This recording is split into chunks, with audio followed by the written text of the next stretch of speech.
Hey, greetings and welcome to Making Sales Social Live.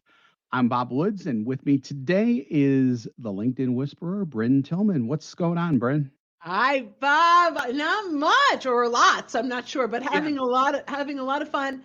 Noticed a couple of new changes in LinkedIn that are coming up. Not what we're talking about today, but spending my time investigating for sure. Yeah, it's always an investigation. It's almost like a new crime scene every day, except it's good stuff. So yeah, definitely. Speaking of LinkedIn, let's talk about who knows your prospects on LinkedIn. Welcome to Making Sales Social Live, as we share LinkedIn and social selling training, strategies, and tips that will have an immediate impact on your business. Join Bryn Tillman and me, Bob Woods, every week. Making Sales Social Live. This is the recorded version of our weekly Making Sales Social Live show. Great LinkedIn, topic. as we all know, is all about networking. It's been that way since it started back when I joined it in 2003. It's also about who they or your connections know just as much, if not more than who you know, which is especially important in this wide world of sales that we're involved in. So today we're going to detail 5 different methods that you can use to find out who in your network knows your prospects. We're also going to quickly share how to go from discovering who knows your prospect to asking for that all important initial sales conversation. So we're going to start wide. It's kind of like a sales funnel. We're going to start wide and we're going to kind of narrow our way down as we go through it. So let's talk about just a general search. And we're basically talking about going into that search bar in that search box at the upper right of every LinkedIn and just using it from there. So, general search, what we're doing is we are asking LinkedIn to give us a list of people that we are already connected to that Mhm. know exactly who we're looking to meet. So, the first thing, which we're not going to spend a whole lot of time on today, is you've got to figure out who your ICP is, your ideal client profile, right? So, who are they? And what filters do we need to use in order to find them? It could be location, it could be industry, it might be by title. But once you've honed that in, you can search your entire network to find out who knows them by using a second degree filter. So, a simple search inside of LinkedIn, when you click on the search bar and you hit enter and you go to all filters, one of the filters is a relationship button. They have firsts and seconds. So in this particular case, we hit seconds, complete all those other filters, and hit enter. And then LinkedIn looks at all of the connections of all of our connections, and those that match show in a list. So if we are looking to meet, let's say, CEOs in the marketing and advertising in the New York area. You add all of those filters and a second degree filter, and now you're going to identify who in your network knows those people. Now, at the end of all of what we're talking about, our list of how we're going to teach you how to do this, as Bob said, we'll teach you what to say once we've identified those. But ultimately, with these folks, it's about leveraging our existing relationships. Who do we know well that we can ask for either introductions or permission to name drop? Exactly. So I mean, even just starting out just with that little nugget about, let's just search everyone. There are so many potential people that you can draw from because you're using those additional filters. You're just not scrolling through pages and pages and pages of information essentially. So, using filters even with a general search can really let you hone in on those people so that you can locate exactly who you're looking for. Chris had a question on this that I really love. What if there are two people that know that person or three people? So there are a few things that we can do. One, we can just choose one, the one that we're closest to, and ask, or you could drop all of them a quick little message. And I guess I'm jumping ahead versus waiting till the end, but because the strategy really is, Chris, I noticed you are connected to Bob Woods on LinkedIn. I'm looking to reach out to him in the next couple of days, but before I do, I'm wondering, how well do you know him, and do you have any insights that you might be able to share? Right. Then I go, Stephen, I noticed you're connected to Bob Woods on LinkedIn, that I'm going to be reaching out to him in the next couple of days. But before, so you can send that message to 3, 4, 5 people. We're not asking for a call. We're just asking, how well do you know them? And do you have any insights that you'd be able to offer? So there are times where I have 30 shared connections, and I go through and I find 6 or 7, and I send that message to all of them, and 2 or 3 come back going, oh yeah, he was my fraternity buddy, or I worked with him a few years ago. He's a great guy. And those are the people that we then want to start a conversation with. Like, that's great. I love it. Are you open to chatting for just 5 minutes where I can learn a little bit more? So when I reach out, the end of that conversation, right? So I get on the call with Chris, and Chris is like, Bob, he's a great guy. I've worked with him for years, right? Awesome. When I reach out to Bob, can I mention we chatted? And that's why we want to get on that call. Or you could even say, great, Chris, when I reach out to Bob, should I tell him you said hello? So at Bob, Chris Glatz and I were chatting, and your name came up in our conversation, and he says hello, is going to really create an immediate connection with your prospect. I love that. And we got 2 points down in one thing. So that's even better. So now you not only know how to do a general search, but going from that, discovering who knows your prospect, asking for the initial sales conversation, and even the step before that. The second one we're going to talk about now is searching by the client or prospect name, which is really good too. Yeah. So in that same search, when you hit enter and you go to all filters, right under relationship will say connections of. So I could go in there and I could go Bob Woods, and then I go down and I see what CEOs in the United States in marketing and advertising, or whatever industries, could be many industries, does he know? And now I can reach out to Bob, right, with the 7 or 10 people that he knows, because what we're asking LinkedIn to do is, here's our ICP, our ideal prospects, and how many of these people does Bob know, or is Bob connected to? So I have this list, and I say, hey, Bob, hope you're, doing well. I know you're connected to quite a few people that I'm going to be reaching out to on LinkedIn. Before I do, I'm wondering, do you have 7 minutes where we could jump on a quick Zoom and I can run these names by you, and maybe you could provide some insights? This is great for your clients. This is great for networking partners, anyone that you have a good rapport with or relationship with, and you can always open it up to them. And please feel free to look through my connections as well. Reciprocity. It's important there. Yeah, absolutely. So now we have this list. I run a list of, let's say, 20 names by Bob. 6 of them are people that he knows well and says this would be great.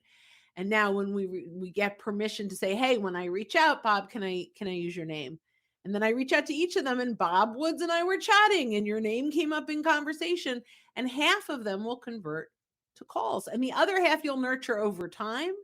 And over time, they may convert later on. Next one is searching by referral partner name. So speaking of networking and things like that, this is where all that really comes together. So, I think that's did we say client the first one? Did I just mush them together? You might have mushed both of those together, because actually it's it's going to be a pretty similar process between client and referral partners. So insert in your mind there whether it's client or referral partner, but it's essentially the same thing, which actually then gets us to number 4, which is a slightly different angle. Let me just add one piece to it. Yeah, go ahead. Okay. So, looking to up your LinkedIn game? The Social Sales Link team has you covered with our LinkedIn Sales Accelerator, a guided social selling program that includes training, coaching, and so much more. Visit socialsaleslink.com/in for more details. Again, that's socialsaleslink.com/in. Networking partners, before you meet for coffee, before you meet on Zoom, before you go to lunch, reach out with a little note. Hey, Bob, I'm really looking forward to meeting you for coffee next week. Feel free to look through my LinkedIn connections and make a list of people that you might want to meet. And if it's okay with you, I'll do the same, and we can review the list when we're together. And now you do that search the same way, right? You do that search, connections of, you build your list, you whittle it down to a few. Okay, now let's go to number 4. Oh, wait, there's a question here from Dewanda. How do you keep your contacts from phishing your network with unsolicited messages? So you can't completely, right? But the first thing I would say is build a purposeful network, one that you communicate. When you have the perspective of being a lion, a LinkedIn open networker, what happens is you've got all these connections that you have no relationship or rapport with. When you have relationships with your connections, they're less likely to do this to you. But it's not completely unheard of. I mean, I've had people reach out and use my name without my permission, and it's kind of icky. When someone reaches out to me and they drop someone else's name, before I respond, I go to the other person. I'll say, "Hey, Bob, Chris just reached out to me, mentioned your name. Is that someone you recommend or refer, or is this, do you put your name behind him?" Right before I have this Hmm. conversation. And he would say, "Of course, Chris is a great guy." But there Yep. are on occasion where you would get like, you can't completely avoid it. And that's part of the risk of social media, right? Where you might get another LinkedIn trainer that would tell you you can avoid it by closing down your connections, but we never recommend that because this is a networking platform. So although that's a solution, it gets in the way of growing your business as well. Absolutely, absolutely. So that's why, your connection base is like your tribe.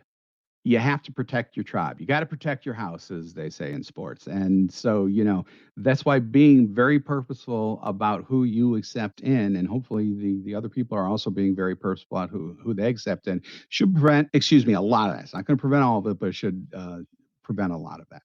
Yeah. Now, Chris asked, how can you develop relationships for those connections that I don't know at all?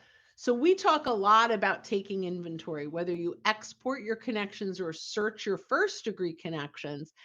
And we want to start with value. We don't want to reconnect with them with a pitch. Maybe you have a poll that you invite them to vote on. Maybe you ask them their opinion on something. Maybe you listen to a podcast that it would be relevant to them in their world, and you reach out and I thought of you when I heard this podcast. Here are some of the takeaways. Love to hear your thoughts. Start a real conversation with them that's not about selling to them. Precisely. So let's next go to searching by company. So again, this is a slightly different way to do it, but if you do this along with everything else that we've talked about, you're definitely going to expand your pool of potential people that you can reach out to. So, Bren? So search by company. This is absolutely one of my favorite features in LinkedIn, and it's relatively new in the free. And weirdly, what I'm about to say, it used to be a function in Sales Navigator, and it's no longer. So this is a better search feature in free LinkedIn than in Sales Navigator. And we're going to talk about Sales Navigator in a little while, but company search. If you want to find companies, well, there's 2 ways to do this. Companies that you already have a first degree in. When you click on that search bar and hit enter, click on companies and all filters. Or if you click on all filters, there's a drop down where you can choose companies. Then you can identify what industries and company size that you like to prospect, and then go all the way down, and there's a first degree relationship button. That will give you a list of every company that's represented in your connections. So you can look through it, and that meets the criteria of companies you want to work with. So it's a very powerful search that has a huge impact on prospecting. The other thing that you can do from a social proximity inside of that account is you can look up the company, click all employees, and filter down first and second degrees. So that filter that I just talked about is only your first degrees. But if we want to see second degrees, who knows our prospects, we could do that by company. So before I go to Chris's question, is there anything you want to add to that? Yeah, no, there's nothing really to add to that, except for that it's powerful and it does give you another really good way like I said, it's kind of like taking a little bit of a detour off of that main path, but still, sometimes you can actually do better when you take detours, and this is definitely one of those areas. Awesome. So Chris asked, should I delete the ones that are not in my business? And the answer is probably not, but not definitely not. They may not be in your business, but they may know people in your business. And so the Mhm. social proximity is not just the first degrees, but it's the second degrees. If Mhm. you come across someone that you don't know, how you connected, they're not in your business, send them a quick little note and just say, "Hey, John, we've been connected on LinkedIn for some time yet. I don't think we've ever really talked. I'm using LinkedIn for networking. Can I ask you how you're using LinkedIn? And if you think that there's some value in us being connected?" Let it go a few days. And then if they don't respond, they're not going to be responsive, maybe even go a week. And then you could delete them if you really don't think there's an opportunity there. But recognize every time you delete them, you're also deleting the power of the extended network. Right. So, I would say each one is an individual decision on who makes sense and doing some Yeah. deep dive. Yeah, and never forget that you don't know who they know. And that's even people Right. off of LinkedIn. I mean, this person may not know anyone directly on LinkedIn, but that's just because they're not connected. They may have a huge network of people who they're just not connected with on LinkedIn, but they can still help you with too. So, like Bryn said though, it's a very individual, by each individual case decision. Asked and answered. Awesome. All right. What do we All have righty. another? Is that everything? Yeah. Or is there another? Sales Navigator. Yeah. So here's the thing, Sales Navigator has some amazing search tools that can really drill down to the exact right people that you want to meet. So while the concept is still the same, right? Like who knows who we want to know. So we're searching with second degree connections or we're searching individual people. We can really drill down with incredible filters like who's posted in the last 30 days. Those are active people on LinkedIn, and you have a much higher chance of responses when they're active, right? Because they're hanging out. It also gives you an opportunity to engage with them before you reach out. Another one is new job in the last 90 days. Depending on what you sell or what you do, these people are much more open to having a conversation when they're new in a position because they're looking for new and innovative ideas. So, Especially if they were brought in to change things. right, absolutely. Yep. Well, this went really fast. This went fast. A lot of good little nuggets in there though for everyone. And thanks again everyone for joining us on Making Sales Social Live. If you're with us live on LinkedIn right now, we do this every week, so keep an eye out for us. If you're listening to us on our podcast, you haven't subscribed already, we'd like you to do so. So hit that subscribe or follow button, depending on what you're listening to us on. 2 shows weekly we had, this one and our Making Sales Social interview series, where we talk with leaders and experts in sales, marketing, business, and many more areas. More info, socialsaleslink.com/podcast is where you want to go. And Yeah. when you are out and about, make sure that you are always making your sales. Social. Bye, Bye, everybody. guys. Don't miss an episode. Visit socialsaleslink.com/podcast. Leave a review down below. Tell us what you think, what you learned, and what you want to hear from us next. Register for free resources at linkedinlibrary.com. You can also listen to us on Apple Podcasts, Spotify, Stitcher, and Google Play. Visit our website, socialsaleslink.com, for more information.